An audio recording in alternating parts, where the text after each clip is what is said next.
Je me présente rapidement, Jean-Noël Quintrec, donc je suis dans le réseau GAB-FRAB depuis quelques années maintenant et administrateur ITAB depuis peu de temps.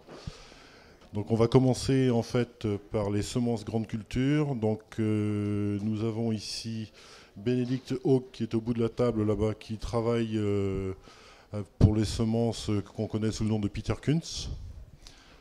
Ses propos seront complétés par Philippe Joanneau de la SA Pinot. Et puis en deuxième partie, nous aurons donc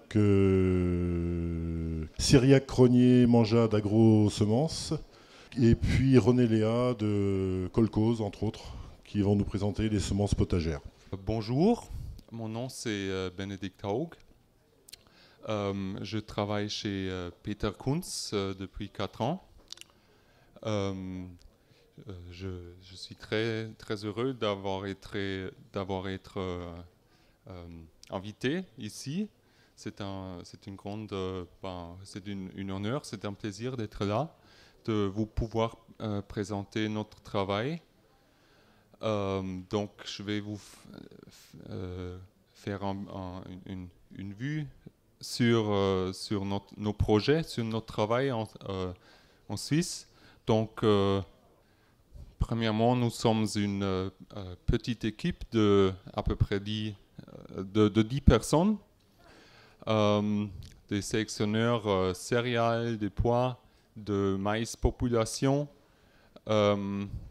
avec Peter Kunz en tête et Herbert Völkle, notre gérant. Alors, Getreidezüchtung Peter Kunz, ça a été fondé par Peter Kunz, évidemment, en 1984. On peut dire que lui est un des pionniers dans la sélection biologique. Juste pour une clarification, Getreide, c'est allemand pour céréales, et Züchtung, c'est la sélection et l'obtention. Donc, nos travaux sont dans la sélection biologique des céréales, dont le blé, l'épeautre, le triticale et le blé dur, le maïs population, le tournesol population et les petits pois. Donc nous sommes 11 employés, dont 11 en Suisse, et une employée, notre sélectionneuse d'épeautre, elle est en Allemagne, à Darmstadt. Nous sommes une association, donc une organisation privée qui s'engage pour le bien commun. Notre centrale, c'est à Feldbach en Suisse. Donc il y a nos pépinières et notre sélection, elle est intégrée dans une communauté de rotation biodynamique. À part de cet lieu-là, nous avons aussi d'autres sites d'essai, entre 4 à 6 lieux en Suisse du Nord et en Allemagne. Alors, nous sommes une association, comme j'ai dit, une association d'utile public à but non lucratif. Et nos buts, c'est premièrement les travaux de sélection, dont des variétés adaptées à l'agriculture durable. C'est dans nos statuts, pas biologique, parce que autrement, si on écrit biologique, on ne reçoit pas le statut d'être une association d'utile public, parce que ça serait un but trop spécifique, mais en réalité, nous sommes, et il faut être là pour l'agriculture en général, pour avoir ce statut, mais en réalité, toute notre sélection, c'est sur conditions bio, du croisement jusqu'au dernier essai de performance. Autre but, c'est la recherche de sélection, comme par exemple le développement de nouvelles méthodes de sélection, d'augmenter et d'utiliser de façon durable la diversité des plantes cultivées, la recherche de qualité dans les plantes alimentaires et médicinales, et le travail de relations publiques et la formation dans le domaine de sélection biologique. Notre budget annuel, c'est environ 1 million de francs suisses. Ça veut dire à peu près 900 000 euros. De ces 900 000 euros de notre budget annuel, 85 à 90% sont des dons privés, des contributions des fondations qui nous soutiennent ou des contributions des entreprises. Et pour montrer, j'ai cette graphique ici. C'est un peu compliqué, mais c'est juste pour montrer que ça, c'est notre budget annuel. Ça, c'était le budget annuel dans l'année 2011. Et vous voyez, seulement cette partie-là, c'est des revenus de licences que reviennent chez nous par exemple en France par la SICASOF ou d'autres organismes. Donc, juste pour dire que notre sélection ne se finance pas par soi-même, mais c'est juste, ça fait une petite partie. Toute la partie qui manque est substituée par des fondations et des dons privés. Quelques mots sur moi. Moi, j'ai 32 ans. J'ai un master en sélection variétale. Je travaille chez Peter Kunz depuis 2012. Je suis le responsable de la méthodologie de sélection en général et le co-responsable de sélection triticale. Je suis né en Allemagne, je travaille en Suisse et j'habite en France. Et une de mes motivations, c'est aussi de faire le lien entre tous les développements qu'on a fait en Suisse et dans le monde germanophone et de faire un peu une pont par rapport à ce que le savoir-faire et les variétés qui existent dans ces deux parties de l'Europe, avec les moyens que j'ai. Alors, ça, c'est des questions que je vais parler aujourd'hui. Donc, qu'en est-il de la sélection biologique? Quelles sont les motivations de départ? Quelles initiatives existent? Comment travaillons-nous concrètement? Et quelles variétés sont disponibles? Alors, si on regarde les rendements de blé en France hier et aujourd'hui, donc le rendement moyen de blé en France il y a 100 ans, j'ai fait un peu de recherche, ça a été entre 1,1 et 1,4 tonnes par hectare. Par contre, aujourd'hui, dans l'agriculture conventionnelle, nous avons des rendements entre 5,8 et 7,5 tonnes par hectare.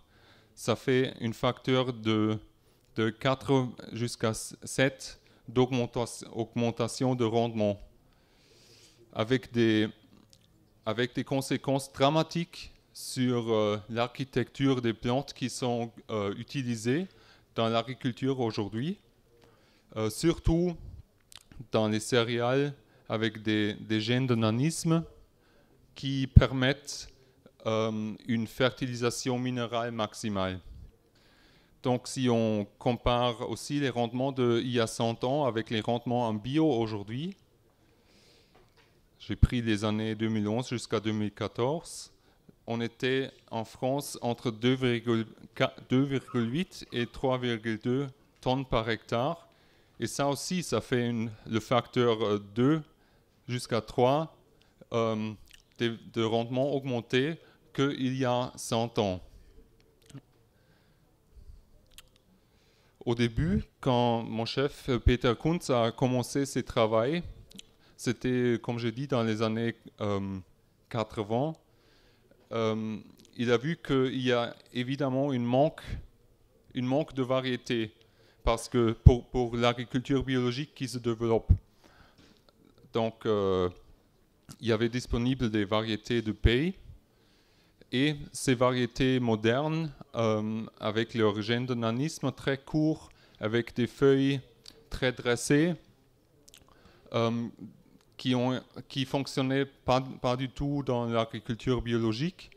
Et comme je dis, cette augmentation en rendement, ça a été possible dans le bio à cause de l'utilisation systématique de l'engrais de ferme avec les rotations élaborées, surtout avec l'intégration des légumineuses dans les rotations. Donc on est arrivé à une productivité élevée, mais pas vraiment des variétés disponibles. C'est pourquoi Peter a trouvé qu'il y a la nécessité de la sélection biologique et il a commencé ses travaux il y a 30 ans. Ben, ça se voit très mal, mais il a une petite semeuse à main et avec des moyens très simples. Nous ne sommes pas les seuls sélectionneurs qui existent dans la sélection biologique. Nous avons en Nord d'Allemagne la Getreidezüchtungsforschung Darzau, auprès de Francfort le Dottenfelder Hof, auprès de Lac de Constance le Kaiserling Institut et auprès de Zurich nous, Getreidezüchtung Peter Kunz. Ça sont tous des initiatives biodynamiques, il faut ajouter. Donc, entre ces initiatives, il y a de l'échange, il y a des rencontres annuelles pour échanger sur les problèmes et les méthodes de sélection biologique. C'est à la fois, nous sommes concurrents un peu dans le blé, mais autrement, nous travaillons aussi très proches ensemble. Une autre motivation pour la sélection bio, c'est Paracels qui a dit que le miel, c'est une transformation triple du jus de la terre crue. Ça veut dire le jus de la terre, il est transformé en plante, première transformation, après en nectar, deuxième transformation, et après c'est l'abeille qui le transforme en miel. Si on adapte cette citation au blé ou aux céréales, c'est donc le grain qui est une transformation double de ce jus de terre cru. Mais cette transformation doit être possible dans les plantes. Ça veut dire que pas mal ou beaucoup de variétés nouvelles, modernes, ils ont perdu cette capacité de transformation. Ils ont souvent des gènes de stay green, ça s'appelle. Ils restent verts presque jusqu'à la récolte. Après, c'est plutôt un process de dessèchement qui a lieu, mais pas une maturation de la plante. Et pour nous, c'est un aspect très important dans nos sélections d'avoir cette transformation dans les plantes. Et ça se voit très mal, mais c'est par exemple notre variété de blé Ascita qui montre vraiment une maturation très colorée du bas en haut, de l'extérieur à l'intérieur, où on voit on peut observer que cette énergie qui est en place se concentre dans l'épi. Ça devient aussi visible si on compare nos variétés avec d'autres variétés. Oui, c'est trop tard. Il n'y a plus des céréales sur champ. Surtout, ça se voit plutôt en mois de mai-juin, fin juin. Ce process de maturation et on voit clairement que nos variétés, en général, pas tous, mais en général, ils montrent très bien ce process de maturation. Un autre aspect où cette maturation se montre, c'est le grain. La sélection de grains, ça joue un rôle très important chez nous. Ça veut dire que nous avons chaque année à peu près 1000 plantes qui sont battus, où nous regardons les grains. Et aussi dans le grain, ce processus de maturation se montre avec des grains bien remplis qui ont souvent aussi un poids d'hectolitre très élevé. La sélection commence dans la tête du sélectionneur. Il a un modèle dans sa tête par rapport à l'architecture de la plante, sa physiologie de développement, sa maturation, son élaboration de la qualité et aussi des autres aspects comme par exemple l'efficacité en azote. Il a en tête une certaine méthodologie, comment il veut arriver à ce but, et aussi il faut entraîner son œil de sélectionneur. Je vais vous montrer plus tard pourquoi c'est important ou qu'est-ce que c'est. Alors, comment travaillons-nous concrètement? J'ai dit que nous travaillons avec des petits pois, le maïs, mais maintenant je vais me concentrer sur la sélection céréales chez nous. Tout d'abord, car nous sommes des sélectionneurs bio, il y a des réglementaires qui sont en place, dont le réglementaire de l'IFOAM, qui est l'organisme international des mouvements de l'agriculture organique pour la sélection bio. Et là-dedans, c'est écrit que la sélection doit uniquement avoir lieu sur des surfaces bio. Les variétés doivent être fécondes et multipliables. Le droit du paysan et le privilège du sélectionneur sont à respecter et on ne veut pas des brevets. Et la cellule et le génome, ça sont des unités inséparables et les barrières de croisement sont à respecter. En plus, il y a le règlement Déméter qui s'applique dans notre cas. Et ça, c'est des règles supplémentaires dont que la transparence sur les méthodes qui sont appliquées dans notre sélection doivent être publiées. Aussi que la descendance de nos variétés.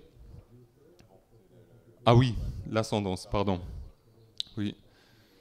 Et les droits d'obtenteur doivent rester dans les mains des organismes d'utilité publique. C'est-à-dire que si nous développons une variété, ce n'est pas possible pour nous de le vendre à un obtenteur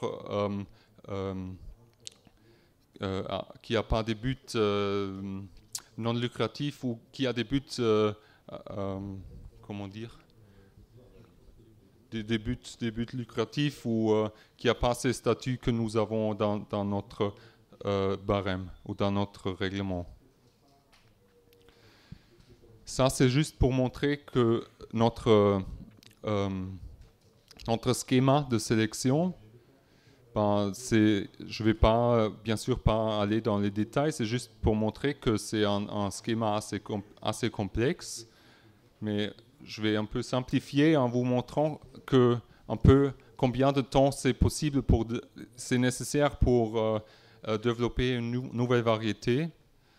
Alors, ça commence avec l'évaluation des parents et des croisements qui a besoin de 1 de 3 ans. Après, l'évaluation et le semis des populations, donc la descendance de ces croisements, c'est 4 ans en plus. Après, la sélection dans la pépinière, 2 à 4 ans.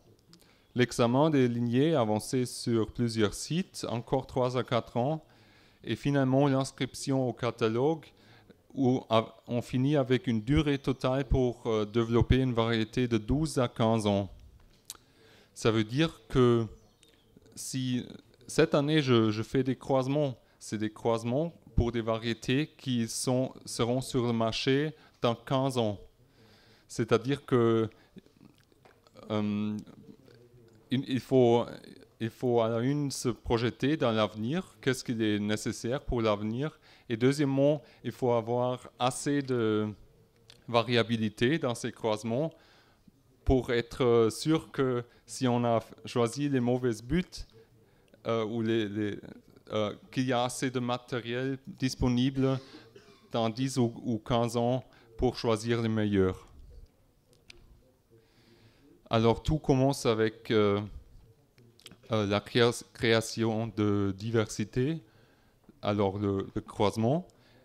On voit un de mes collègues faire un croisement dans un champ. Je vais vous montrer plus en détail comment ça marche.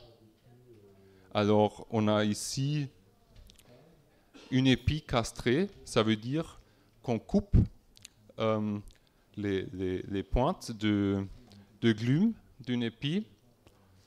On enlève les étamines. Après, on a une épi castrée. Autrement, l'épi se auto-féconderait. C'est pourquoi on enlève les étamines.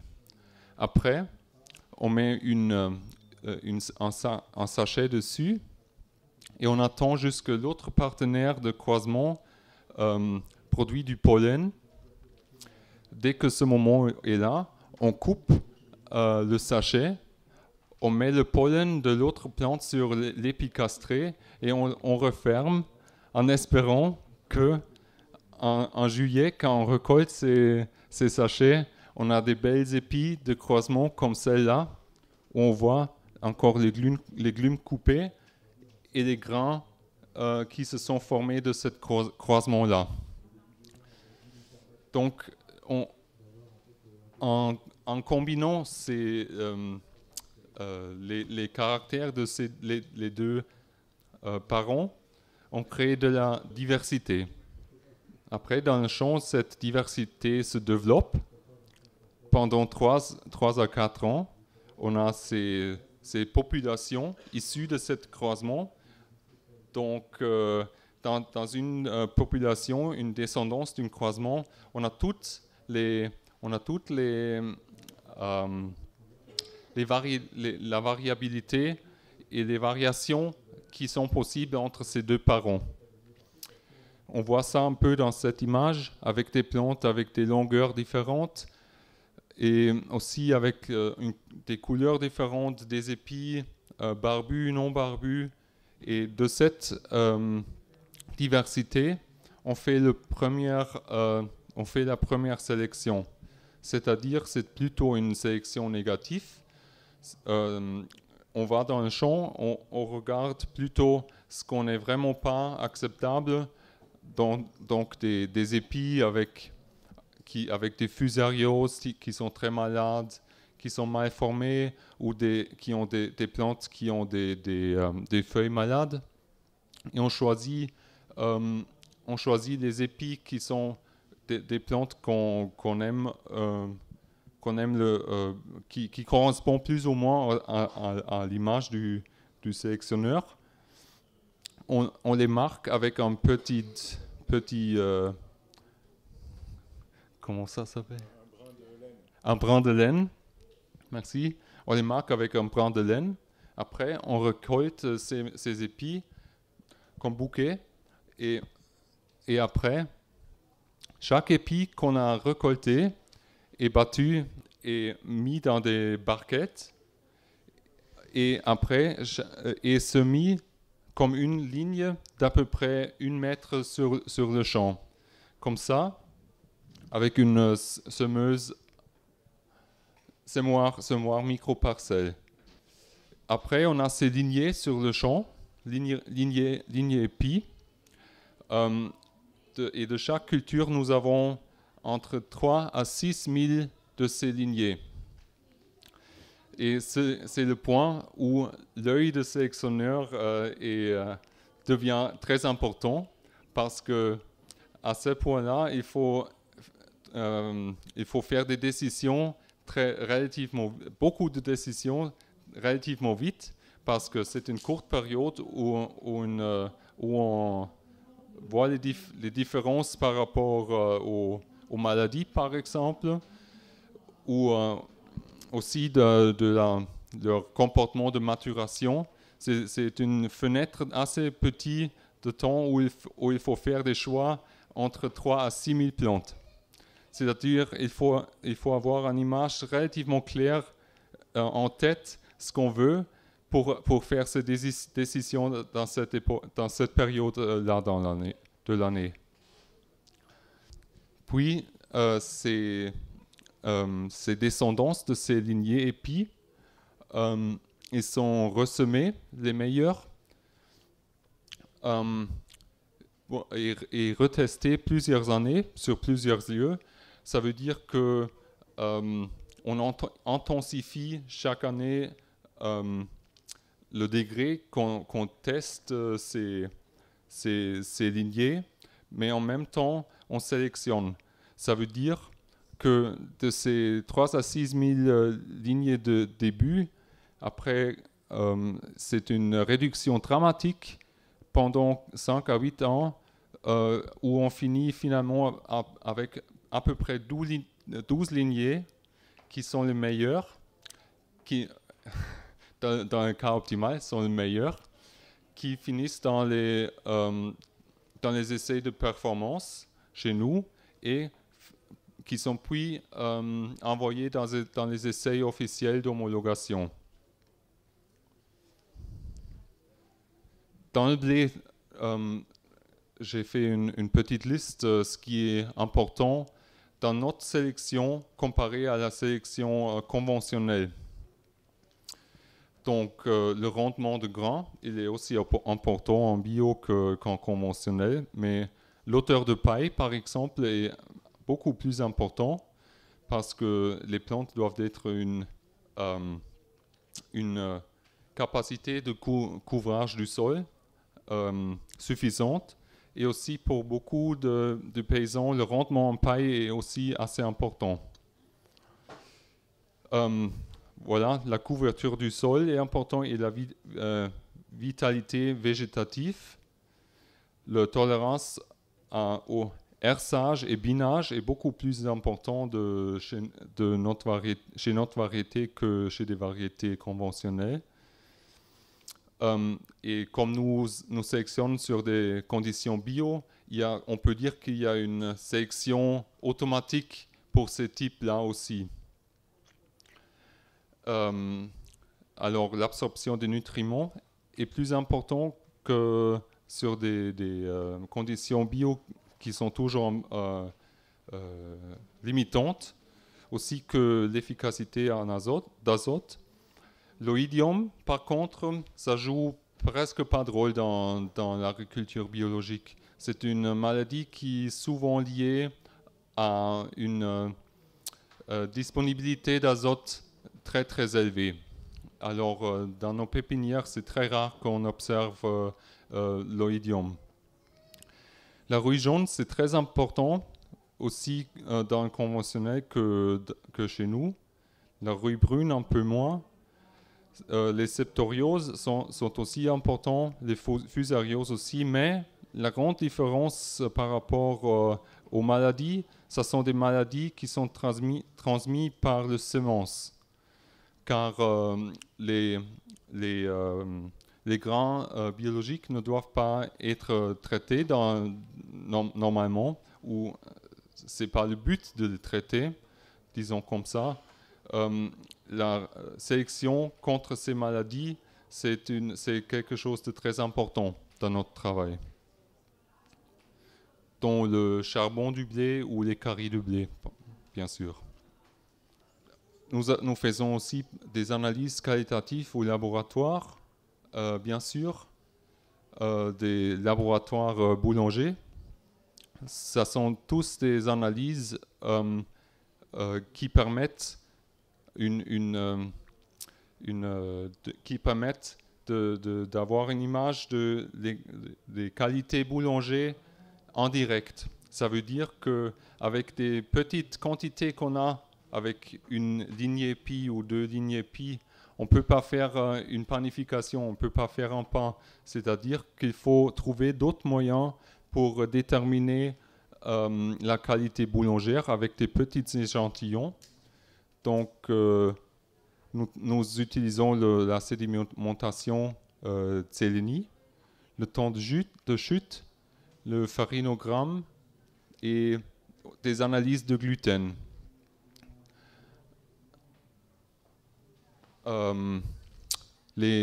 les critères boulangers, j'ai aussi fait cette liste-là, ce tableau-là, qui est différente dans la sélection biologique comparée à la sélection conventionnelle.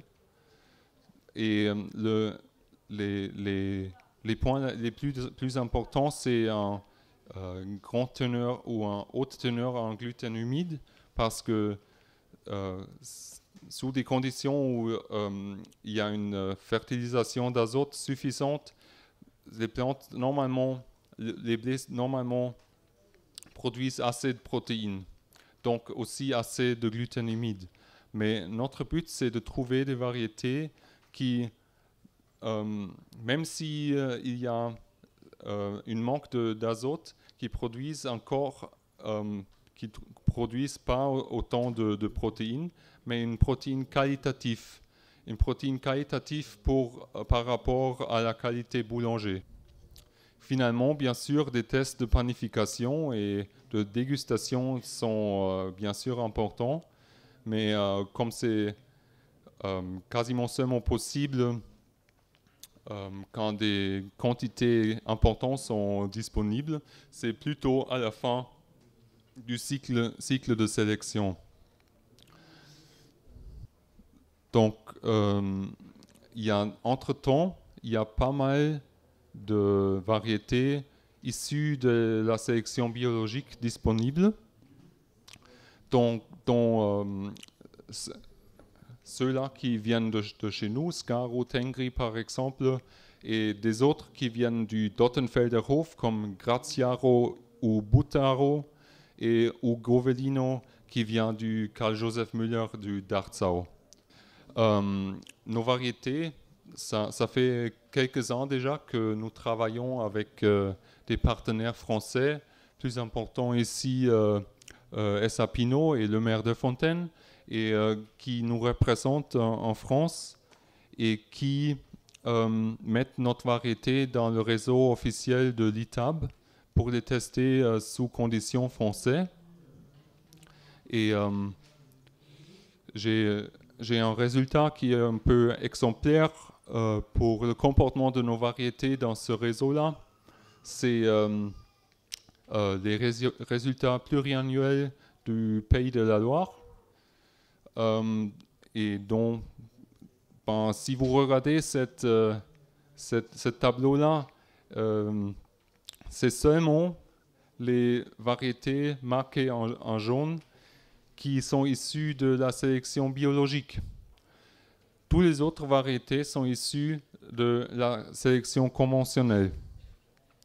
Et je montre ça parce que on voit deux choses. Premièrement, que c'est vraiment les variétés biologiques sont vraiment pas représentées dans l'agriculture pratique. Et autrement, je veux dire avec ça que en bas, vous avez le rendement 1% des témoins, et ici, vous avez le teneur en protéines. Et vous voyez un peu cette ligne-là, cette corrélation négative qui est toujours là. Et ce que je veux vous montrer, c'est qu'avec les petits moyens que nous avons, nous arrivons quand même d'avoir des variétés qui sont bien dans le moyen de l'ensemble des variétés, et qui sont souvent aussi supérieures aux moyens des variétés qui sont disponibles. J'ai parlé beaucoup sur le blé maintenant. Je vais vous donner un bref aperçu sur nos autres activités. Brièvement, encore une fois, le blé, nous sélectionnons surtout des types avec une qualité boulangère supérieure et avec une haute efficacité de l'azote. Dans les poutres, notre but, c'est la diversification génétique, parce que l'ensemble des potres cultivés, ça sont seulement très peu de variétés. Ça sont des fois des anciennes variétés comme Oberkulmer, que quelques-uns de vous connaissez peut-être pas, que vous connaissez peut-être, et qui sont entre-temps fortement touchés par des nouvelles souches comme les nouvelles races de la rouille jaune. Et autrement, il y a seulement les variétés modernes à paille très très courte. Là, il y a un manque, et nous sommes en Europe, il y a seulement à un moment 3 sélectionneurs d'épeautres, dont nous. C'est-à-dire, c'est en Allemagne le Landessaatzuchtanstalt. Je pense que c'est un autre sélectionneur belge. Et après, c'est nous. C'est tout ce qui est là en sélection d'épeautres à un moment. Et avec le résultat qu'il y a une diversité très faible sur le marché par rapport aux variétés disponibles.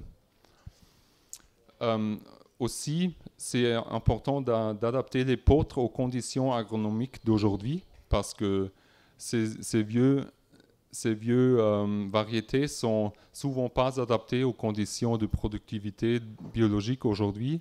Souvent dans des champs en Suisse, on voit des champs versés, et dans la plupart des cas, c'est Oberkulmer. C'est une ancienne variété, donc notre but, c'est de sélectionner quand même des types à paille un peu plus courts, mais qui préservent ces caractéristiques spécifiques, donc c'est-à-dire la glume bien fermée, d'épeautre, le gluten très mou, cette maturation très longue et très coloreuse, une paille relativement longue, et bien sûr aussi l'épi qui se décompose dans l'abattage.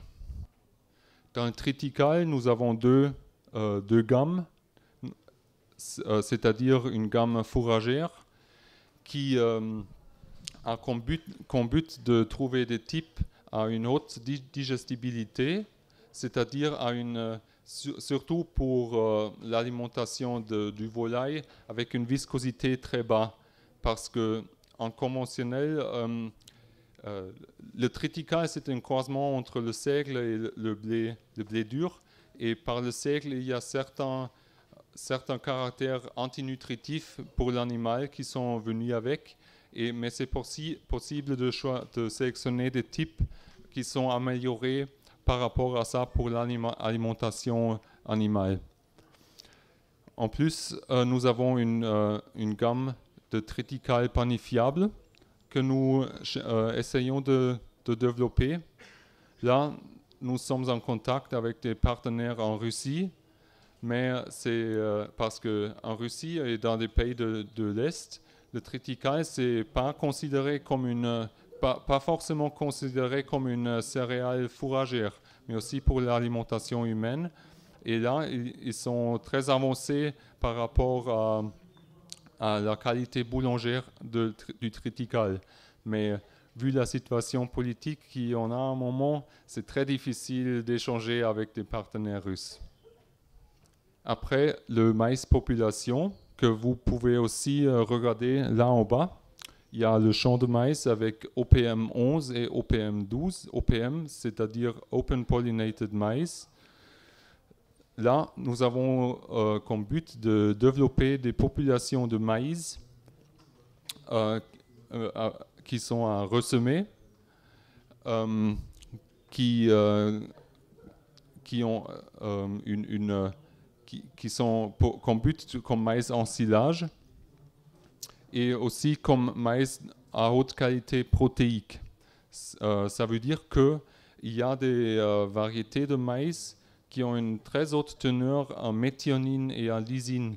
Et ça sont des acides aminiques limitantes premiers dans l'alimentation, soit dans l'alimentation humaine, soit dans l'alimentation des animaux.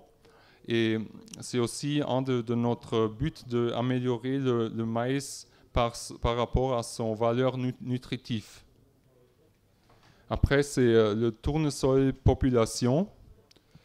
Là, nous cherchons des variétés normales, comme j'ai écrit, donc pour l'utilisation d'habitude, mais aussi des tournesols high oléiques, c'est-à-dire des variétés qui ont une haute teneur en acide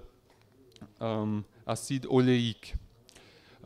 C'est une composition de l'huile qui permet de l'utiliser par exemple, l'huile dans la cosmétique biologique, parce que ça oxyde pas vite ou Ça résiste à l'oxydation. oui, c'est des acides gras qui résistent plus longtemps à l'oxydation et c'est une des possibilités d'utilisation, mais ils sont aussi possibles de les chauffer très, très chaud sans qu'il y a des molécules toxiques qui se forment. C'est la gamme high oléique. Et là, on est arrivé à trouver un modèle de financement très intéressant parce que nous nous sommes approchés aux producteurs de cosmétiques biologiques comme Veleda par exemple ou d'autres et qui n'étaient pas conscients que l'huile de tournesol qu'ils utilisent est quasiment par 100% produit par des variétés issues de Pioneer ou de Syngenta. Donc, avec l'achat de leurs matières premières, ils soutiennent une forme d'agriculture qu'ils ne veulent absolument pas. Après, on a discuté avec eux et on s'est mis en accord qu'il faut faire quelque chose. Et on a créé un consortium avec ces entreprises-là qui nous soutiennent notre sélection de tournesol population.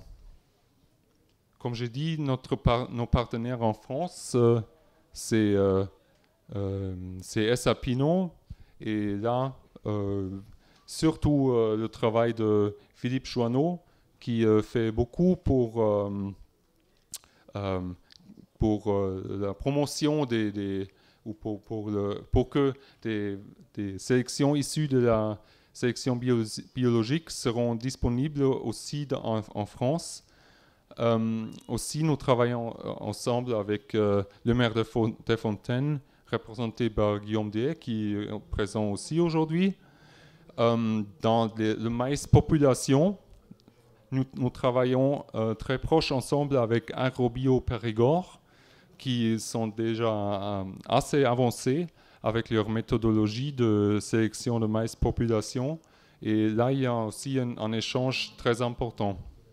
Comme j'ai dit, nous interageons aussi avec le public. C'est aussi le but de notre association de lever la conscience du public pour les problèmes liés à la sélection biologique ou aux semences biologiques. Donc, nous faisons des visites guidées dans nos pépinières. Nous sommes toujours ouverts pour des visites. Alors, si vous pouvez l'organiser, d'avoir une petite groupe de visites, vous êtes toujours les bienvenus en Suisse, à Feldbach, de venir. Et on va organiser une petite visite guidée chez nous. Nous avons notre journée des pépinières ouvertes. L'année prochaine, c'est au 1er juillet. C'est aussi à Feldbach. C'est une journée où nous montrons à grand public notre travail. Il y a 7 ans que Peter Kunz a fondé l'action Semer l'avenir, Zukunft sehen en allemand.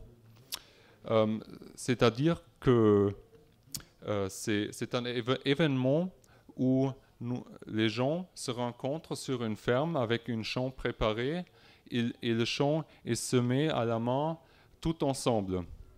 Et ça, c'est pas seulement ça, c'est toujours dans un cadre avec des débats, avec de la musique ou des discussions autour de la semence biologique. Et moi j'ai participé déjà plusieurs fois et c'est vrai, c'est une geste très, on va dire très, très festif et très noble de semer un champ ensemble à la main. Cette action-là, c'était un succès que personne ne pensait au début, mais entre-temps, jusqu'à 2015, il y a eu plus que 120 de ces actions dans le monde entier, dans l'Europe, en Suisse bien sûr, en Pologne, en Finlande, même en Corée du Sud. En plus, nous avons notre rapport annuel au rapport semestriel, il faut dire, sur nos activités, où nous racontons chaque année les problèmes qu'on a ou les avances qu'on a fait, où nous informons sur notre travail. Et depuis un an, c'est aussi disponible en langue française. Et les gens qui sont intéressés à notre travail sont invités à s'inscrire à la liste qui tourne, qui est là. Avec leur adresse email, ils vont recevoir les nouvelles de notre travail en ce forme-là, par PDF. Alors, vous pouvez devenir actif en restant informé, comme j'ai dit, en lisant la littérature ou les publications disponibles sur la sélection biologique. Vous pouvez bien sûr devenir actif en utilisant les variétés qui sont issues de la sélection biologique, pas seulement les nôtres, mais aussi les variétés de Dortenfelder Hof, par exemple, ou de Darzau, en sachant que ce n'est pas des variétés qui sont issues d'une sélection qui fonctionne, disons, dans un cadre économique normal, mais qui sont vraiment là, issus des associations à but non lucratif qui sont là pour soutenir l'agriculture biologique. Et bien sûr, si vous êtes paysan, vous êtes invité d'organiser Semer l'avenir chez vous. Donc alors, je me remercie pour votre attention et avec cette image qu'on voit malheureusement pas bien de chez nous, sur nos pépinières en Feldbach, avec le lac de Zurich en arrière. Merci.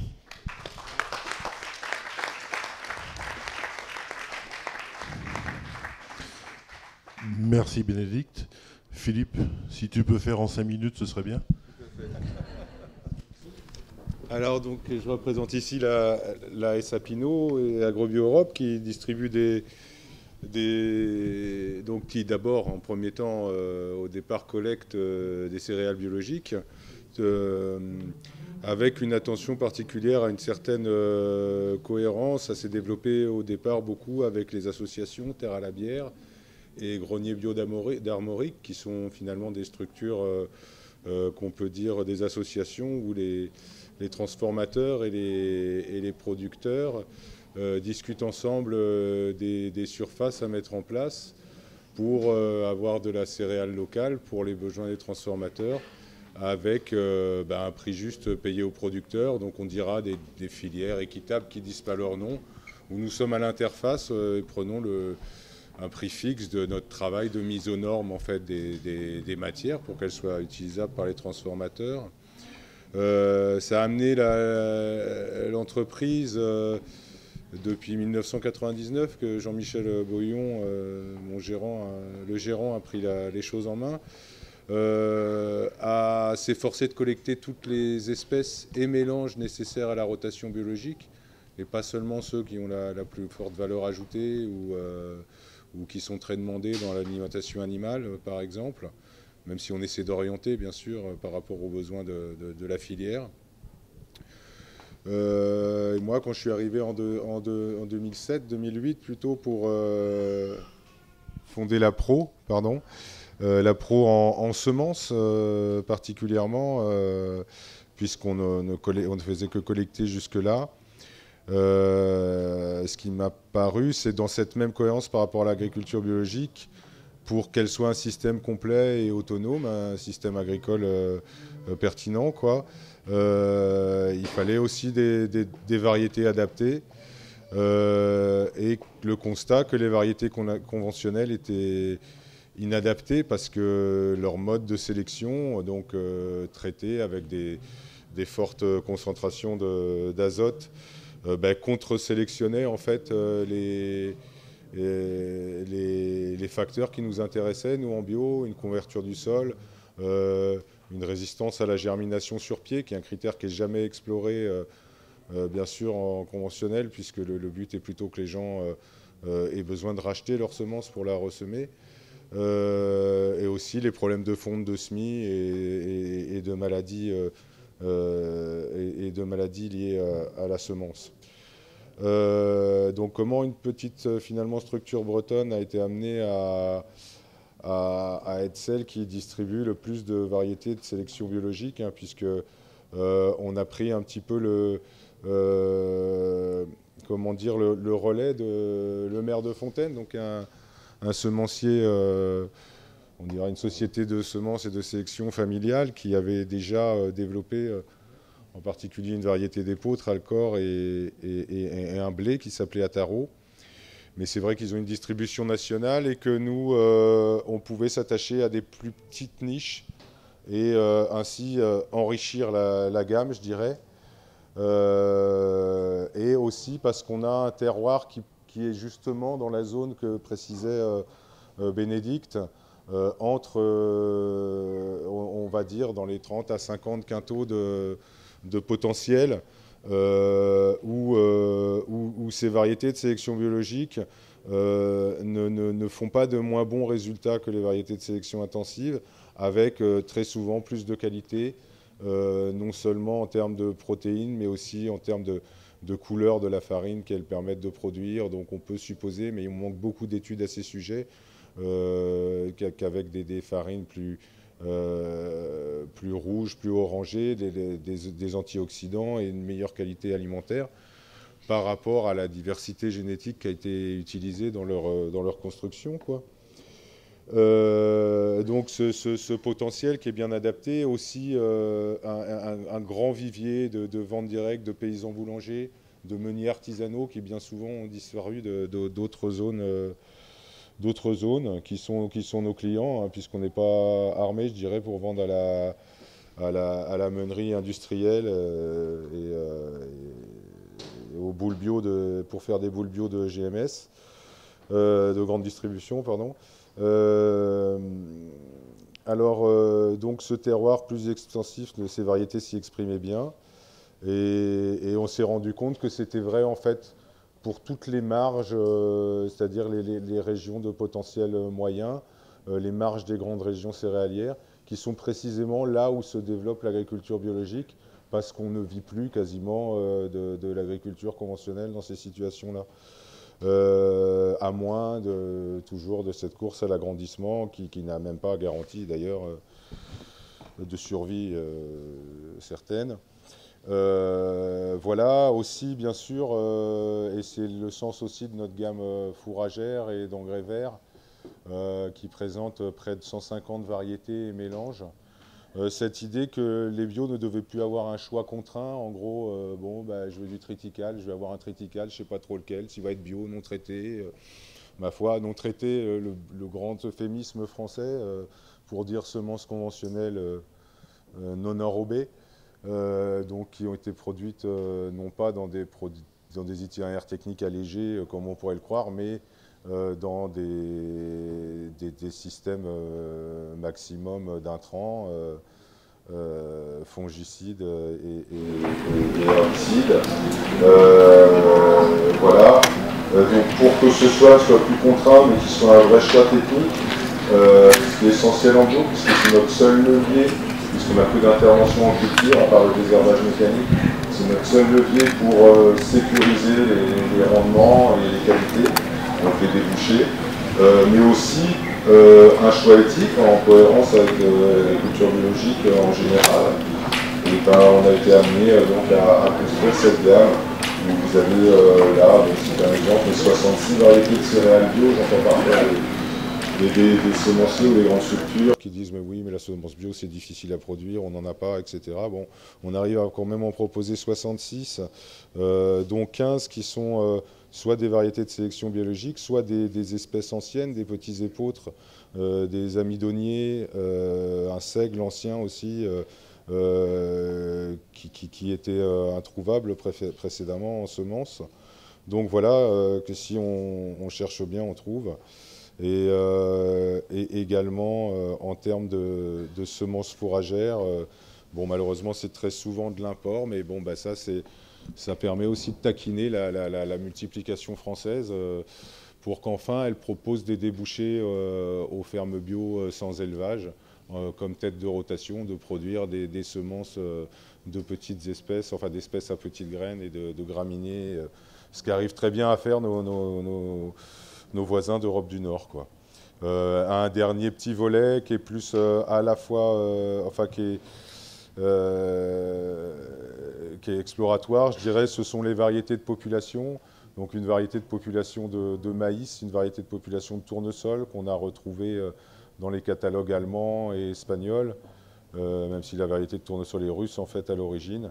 Qu'on a le droit de semer en fait, mais simplement elles ne sont pas multipliées. Et pour dire que voilà, on s'aperçoit, enfin tout au long de cette démarche, je me suis aperçu que bon, parfois le distributeur est un peu confondu avec le semencier. C'est celui qui spécule un peu sur le grain, qui comment dire, maîtrise les ressources génétiques. Mais il faut voir que c'est un point crucial qui intéresse parfois assez peu. Si les produits, il peut y avoir toutes les réglementations qu'on veut, si les produits ne sont pas disponibles, en fait, ils n'existent pas dans les champs. Et donc, il y a besoin de distributeurs, de commerciaux pour aller chercher ces produits-là là où ils sont et les rendre accessibles aux fermes, quoi. Voilà. Je vous remercie de votre attention. Merci Philippe. On va laisser intervenir Cyriac et René, et puis on fera questions groupées à la fin, s'il nous reste assez de temps.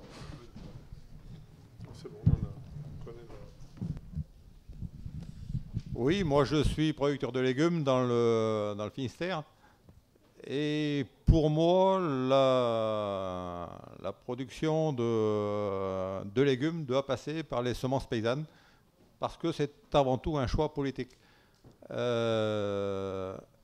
Acheter des graines qui viennent de l'agriculture chimique, de l'agrobusiness, est pour moi un non-sens pour les producteurs bio de soutenir ces lobbies-là qui nous empêchent, nous, de faire notre travail qui est une relation de confiance avec le consommateur, quoi. Le consommateur, quand il achète nos produits un peu plus chers, veut être sûr de ce qu'il achète, quoi. S'il sait que les produits que nous leur vendons sont issus par la semence de l'agrobusiness, ben ça peut être un défi, un déficit de confiance, quoi. Et donc, je me suis rendu compte de ça au début des années 2000, quand sur les catalogues chez Claus, par exemple, il nous a été proposé des choux issus de CMS. Donc CMS, ça veut dire stérilité mâle cytoplasmique. On s'est demandé ce que ça voulait dire, quoi. Et on s'est renseigné auprès donc, de Véronique Schaap de l'INRA, de quelques techniciens, de l'ITAB entre autres, et qui nous ont fait savoir que ce n'était ni plus ni moins que des OGM. C'est-à-dire que par fusion de protoplastes, on intégrait dans le chou-fleur ou dans le brocoli un gène ou une partie de gène d'un radis pour faire de la semence plus facilement, pour faire des hybrides plus facilement. On s'est dit, nous autres, qu'en tant que paysans, on ne voulait pas produire des OGM. On s'est dit aussi, évidemment, que nos consommateurs ne voulaient pas en acheter. Et donc, au niveau de notre groupement de producteurs, Biobraze, on s'est décidé à faire un cahier des charges qui nous l'interdisait. Donc notre cahier des charges qui a servi après donc, à d'autres marques qui nous ont suivis là-dessus, nous interdisait évidemment donc ces CMS, mais on a été mieux disant sur plusieurs critères, quoi, comme entourer nos champs de haies, utiliser moins de cuivre, et une dizaine donc avoir 10% de nos champs emblavés donc avec des semences paysannes ou des plants paysans. On a créé dans le même temps, donc toujours dans le début des années 2000, notre station d'essai, la PAIS, donc la plateforme agrobiologique de Sucigno, pour mettre en place donc, nos essais, parce qu'on se lançait dans la sélection participative. Donc c'était le premier cas en France, ça venait du Brésil, et on s'est donc associé, nous paysans, avec des techniciens de l'INRA ou techniciens qui nous étaient propres, donc à Biobraze et au champ non, surtout pas, non. Donc à la PAIS et donc nous avons travaillé là-dessus pendant plusieurs années et on a réussi à avoir pas mal de résultats quand même. Mais un jour on s'est dit, mais ces semences-là, on ne peut pas, on n'a pas le droit de se les échanger entre nous, parce que la loi nous l'interdit, quoi. Et on voulait surtout pas le faire sous le manteau, parce que c'était donner raison au système. Et nous avons créé Kalkos. Kalkos en breton, biochou, en russe, bien commun. Jeu de mots nous plaisait, on l'a adopté. Et nous devenions tous copropriétaires de la semence. Celui qui la produisait était indemnisé pour le travail qu'il a fait sur sa ferme pour le groupe, quoi. Donc c'est une façon de contourner la loi qui vit toujours, quoi. Et donc on s'est donné aussi comme rôle de faire changer cette loi, quoi. De participer donc avec le réseau Semences Paysannes à un lobbying pour que les paysans aient la possibilité de produire eux-mêmes leurs semences, quoi. Et donc de sortir de cette ornière où on était, où on dépendait de l'agrochimie, quoi. Donc je produis sur ma ferme du chou-fleur, je produis du brocoli, je produis évidemment l'oignon du pays, qu'on a appelé oignon rosé d'Amérique, puisqu'on ne veut pas l'appeler oignon de Roscoff, puisqu'il est AOC, et pas mal de semences de toutes sortes de légumes, quoi. Je travaille donc pour mettre dans mes champs, et je travaille aussi pour Golcose, je travaille aussi pour quelques petits semenciers comme Germinance ou comme AgroSemence, quoi. Je peux dire un peu plus sur la sélection des choux, par exemple, mais je ne sais pas si on a le temps. Bon. Donc là, on a parlé jusqu'à présent de plantes haut de gamme.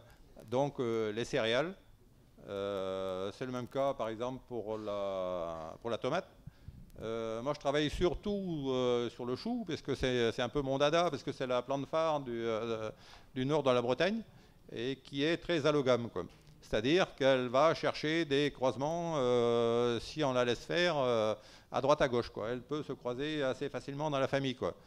Et c'est une des plantes les plus compliquées, évidemment, pour la faire avancer au niveau de la sélection par rapport à ça, quoi. Et on a buté là-dessus pendant pas mal de temps. On a sorti des variétés qui avaient été mises dans les congélateurs de l'INRA, donc il y a 25 ans. On les a ressorties. Elles avaient faibli un peu. On les a un peu revigorées dans nos champs. Et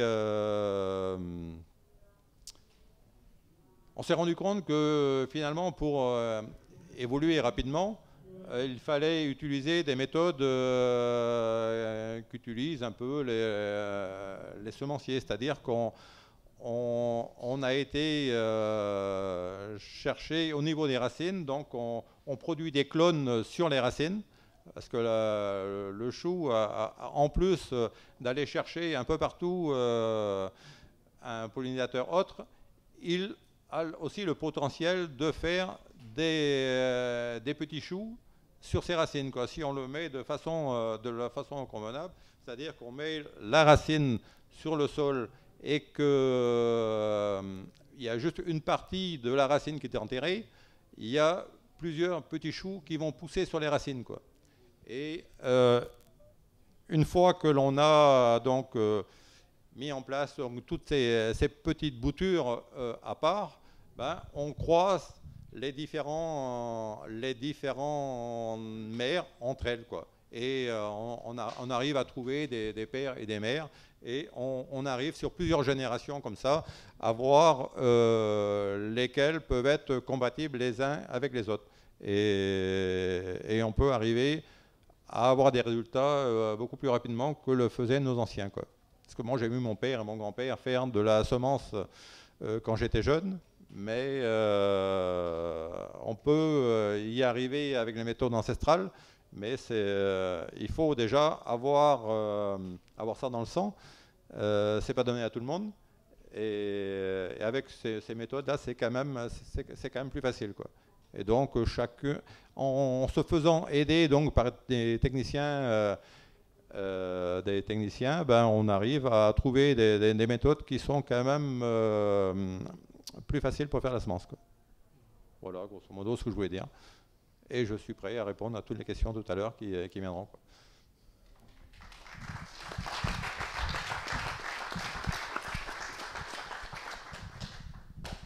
Merci René. Déjà, le grand bonheur d'être ici, le grand bonheur d'être parmi vous pour vous parler de la semence, semence reproductible, semence vivrière, semence pour demain. En 10 minutes, dans le temps qui reste, qui m'appartient avant de passer aux questions. Donc on va être très synthétique. C'est essayer de reprendre tout ce qui a été dit aussi bien par Bénédicte, par Philippe que par René, et de replacer ça dans le débat qui avait été demandé par la FNAB, c'est-à-dire comment se positionne-t-on à l'heure actuelle avec l'essor de l'agriculture biologique, et comment pense-t-on à la question de la semence pour demain. Nous, au niveau d'AgroSemence, donc moi je représente une maison semencière indépendante qui est spécialisée à 100% dans le bio et dans la biodynamie, qui est basée à Aix-en-Provence et qui travaille sur l'ensemble du territoire national, et notamment en multiplication. Ici, il y a des multiplicateurs avec lesquels on travaille, donc René Léa bien sûr, et Jean Martial et Julien ici à Chavagne. Notre façon d'appréhender cette question, c'est finalement, ça a finalement été dit aujourd'hui.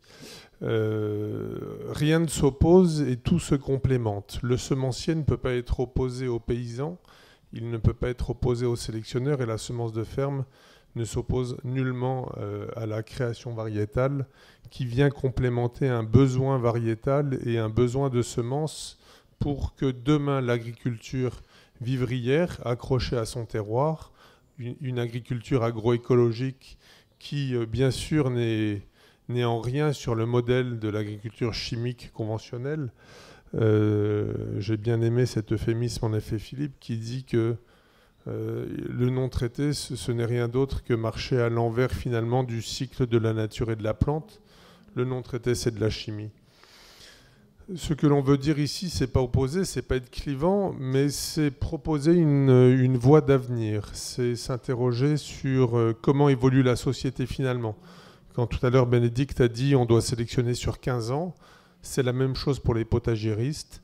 On doit avoir une vision à long terme, c'est-à-dire voir ce que sera la demande dans plusieurs années, mais la demande, elle est là. On est sur une semence qui doit être libre, mais une semence de qualité, qui répond à des critères de rusticité agronomique certainement, mais aussi avant tout sur des questions de rendement, sur des adaptations agroclimatiques et une résistance à la pression au virus. C'est donc recentrer chaque opérateur de façon participative dans des terroirs différents, chose que nous essayons de faire chez AgroSemences. Les semences sont multipliées aussi bien ici en Bretagne que dans les Alpes ou du côté de Strasbourg ou alors autour de chez nous. C'est faire voyager la semence pour que tout son potentiel génétique puisse s'exprimer et qu'on arrive à sélectionner des caractères qui sauront répondre aux demandes spécifiques de chaque paysan et de chaque terroir. La semence pour demain, c'est aussi finalement, dans une maison semencière comme la nôtre, qui est 100% bio par vocation, par militantisme et par essence, c'est s'interroger sur le sol. Le sol, c'est avant tout la matrice. Ce n'est pas un substrat, c'est un élément vivant. C'est notre allié, et grâce à un sol vivant, l'on va pouvoir sélectionner des plantes et l'on va pouvoir permettre à une plante d'exprimer son potentiel. C'est donc recentrer aussi le paysan dans sa fonction première que d'être semencier, de s'interroger sur la question de la semence pour demain, c'est réaider le paysan à se réapproprier son métier premier, qui est celui d'être attentif à son terroir et de le façonner, d'être vigilant aussi à être un partenaire de son développement sur sa recherche de biodiversité végétale cultivée. C'est ce qui est le cas énormément ici, c'est rechercher les variétés de terroir. René parlait tout à l'heure de l'oignon rosé d'Armorique par exemple, ou du chou-de-l'Orient, du brocoli violet du Cap, de toutes ces variétés endémiques des terroirs et qui font la richesse d'un pays et qui font la richesse aussi culinaire. Culinaire, mais qui dit culinaire dit bio, et qui dit bio dit aussi variétés qui ont cet aspect bénéfique sur la santé. Souvent, et c'est ça en fait cette question finale à laquelle toute personne qui touche à ce qu'il y a de plus sacré, en fait, c'est la semence. Il ne faut pas oublier qu'on parle de semence, mais il est aussi important de redéfinir ce que c'est. Ce n'est pas un objet inerte que l'on va mettre dans un substrat mort, c'est un objet sacré que l'on met dans un sol vivant qui est la matrice. Tout ça, on en est héritier, on doit le transmettre et on doit l'améliorer, on doit le maintenir. C'est cette vision globale, en tout cas, qui nous anime tous ici, qui travaillons par essence sur ce qu'est une semence. Mais donc, cette semence, elle doit être vivante et elle doit être aussi vectrice d'être un vrai vecteur de santé publique. Vous voyez, le marché de la bio évolue dans ce sens-là. Il tend à devenir maintenant bientôt une norme. En tout cas, on fait tous cela pour y parvenir, que la bio soit l'agriculture française de demain et que ça soit plus l'agriculture chimique et l'agriculture biologique, mais que ça soit le mode de développement de la société pour essayer de changer un petit peu de paradigme, de changer de modèle et de sortir du système, comme le disait René tout à l'heure. Mais c'est aussi intrinsèquement chercher à avoir des produits sains, locaux, de qualité. Et tout cela passe par ce travail tripartite qui va repositionner de façon assez différente le sélectionneur, le paysan et l'entreprise semencière, la maison semencière, pas une entreprise dans un but seulement de gagner de l'argent, mais celui d'être un vecteur de valeur et de travailler ensemble pour aller vers plus de sens. J'aurais eu beaucoup d'autres choses à vous dire, mais voilà, moi, dans le temps qu'il restait, avant que nous passions aux questions, ce qu'il m'importait de faire comme synthèse indirectement et de répondre à cette question des semences pour demain, finalement, c'est des semences qui seront celles qui permettront indirectement à l'agriculture biologique d'être l'agriculture de demain.